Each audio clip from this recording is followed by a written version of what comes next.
Certaines fonctions des voitures d'aujourd'hui sont vraiment utiles à la conduite. Mais d'autres nous amènent à nous demander si nous avons vraiment le contrôle.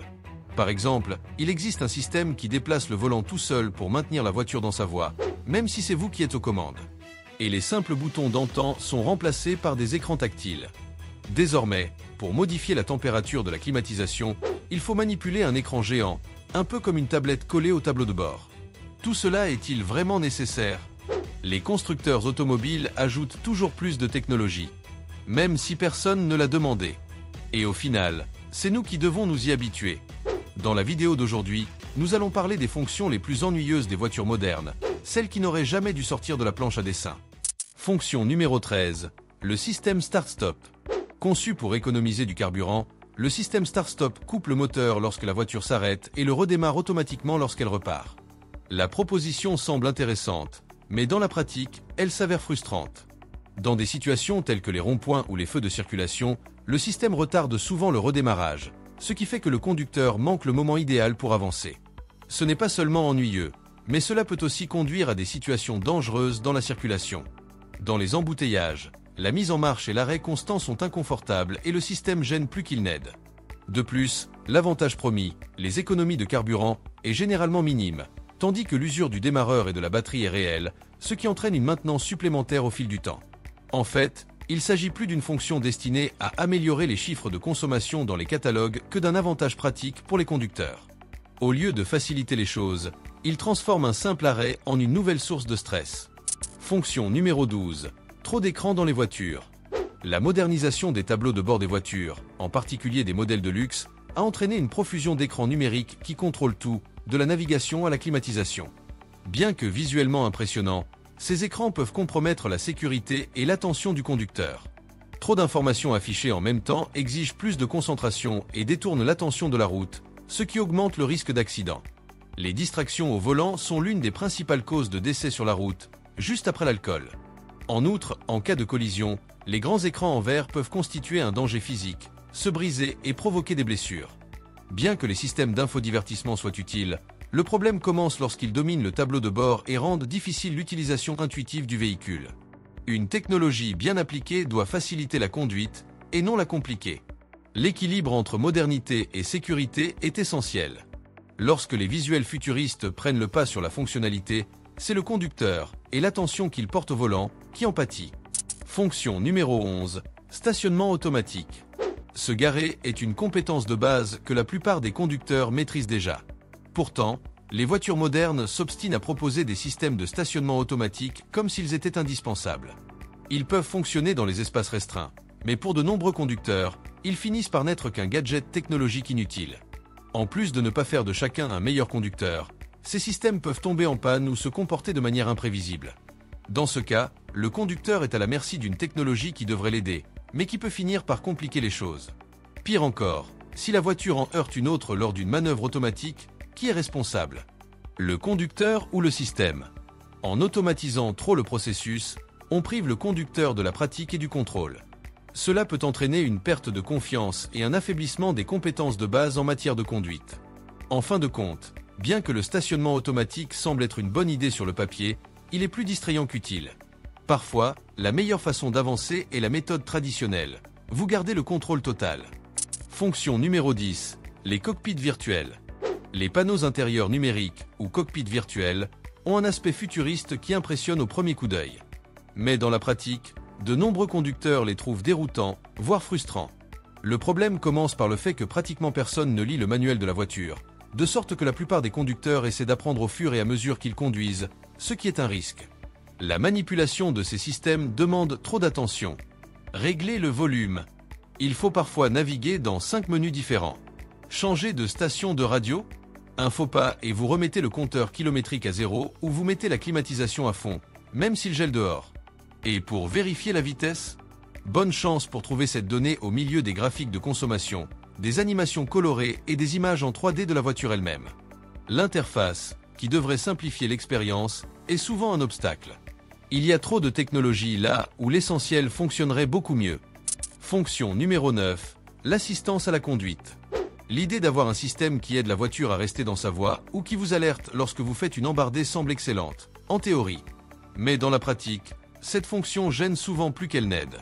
Le système a tendance à interférer même lorsque le conducteur est pleinement conscient de ce qu'il fait, en corrigeant les mouvements inutilement. Le grand problème est que ces technologies n'ont pas encore la sensibilité ou le discernement humain. Elles ne peuvent pas interpréter le contexte de la circulation. Elles ne lisent pas les intentions des autres conducteurs, ne reconnaissent pas les obstacles improvisés et ne réagissent pas avec la même souplesse qu'une personne au volant. Résultat, la conduite devient plus tendue, le conducteur luttant contre la voiture au lieu de s'appuyer sur une aide réelle. Fonction numéro 8. Les toits panoramiques en verre. Les toits panoramiques en verre sont devenus à la mode, en particulier dans les voitures de luxe et les SUV. Il est indéniable qu'ils sont beaux, qu'ils augmentent la sensation d'espace et qu'ils rendent l'habitacle plus lumineux. Mais cette esthétique a un prix, et pas seulement en termes de valeur de la voiture. Lorsqu'il fait chaud, les vitres transforment l'intérieur du véhicule en four. Même avec une protection solaire intégrée, la chaleur qui pénètre dans l'habitacle est importante et rend l'environnement inconfortable. De plus, contrairement à un toit ouvrant, le toit panoramique est fixe, c'est-à-dire qu'il sert plus à regarder qu'à ventiler. La sécurité est également un sujet de préoccupation. Lors d'accidents graves, tels que des tonneaux, le toit en verre, même s'il est renforcé, peut se briser dangereusement, augmentant ainsi le risque de blessure pour les occupants. En fin de compte, le toit panoramique est plus un élément esthétique qu'utilitaire. Pour ceux qui recherchent un sentiment de liberté et de lumière naturelle, un toit ouvrant traditionnel, ou même un cabriolet, serait peut-être plus judicieux et offrirait un meilleur contrôle. Fonction numéro 7. Siège massant. Cela semble être un luxe irrésistible, des sièges qui vous massent pendant que vous conduisez. Mais dans la pratique, est-ce vraiment nécessaire?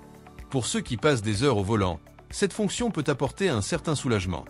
Mais pour la plupart des conducteurs, les sièges massants ne sont qu'une complication coûteuse et superflue. De plus, le massage qu'ils offrent n'a rien à voir avec un vrai massage. Il s'agit de programmes automatiques et standardisés qui, souvent, n'atteignent pas les points de tension adéquats. L'intensité pose également problème. Certains la trouvent trop faible, d'autres trop forte. Il n'y a pas de véritable personnalisation. Un siège de voiture, aussi perfectionné soit-il, n'a ni la sensibilité ni la précision d'un masseur humain. Et pensez Y, vous conduisez un véhicule en mouvement, vous ne vous détendez pas dans un spa.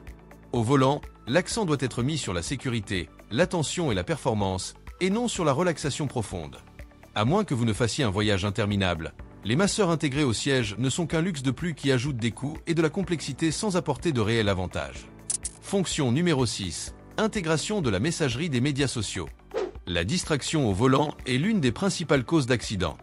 Malgré cela, de nombreux constructeurs automobiles ont décidé d'intégrer les notifications de WhatsApp, Facebook et d'autres réseaux sociaux directement dans le tableau de bord de la voiture. L'idée peut sembler moderne, mais elle est dangereuse.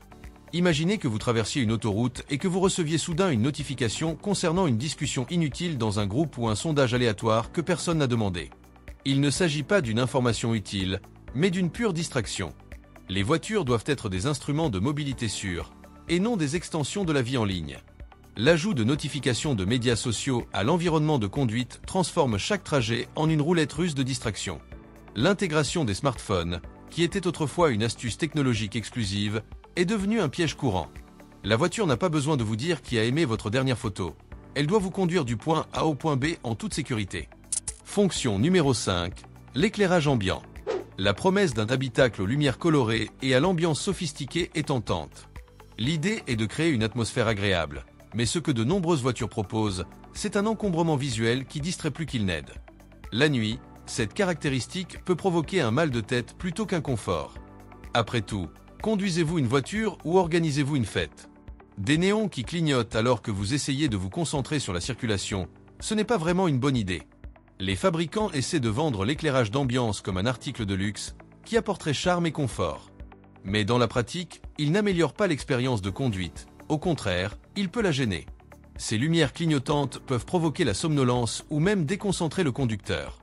En fin de compte, la voiture doit être fonctionnelle et non ressembler à une boîte de nuit. Fonction numéro 4. La commande gestuelle.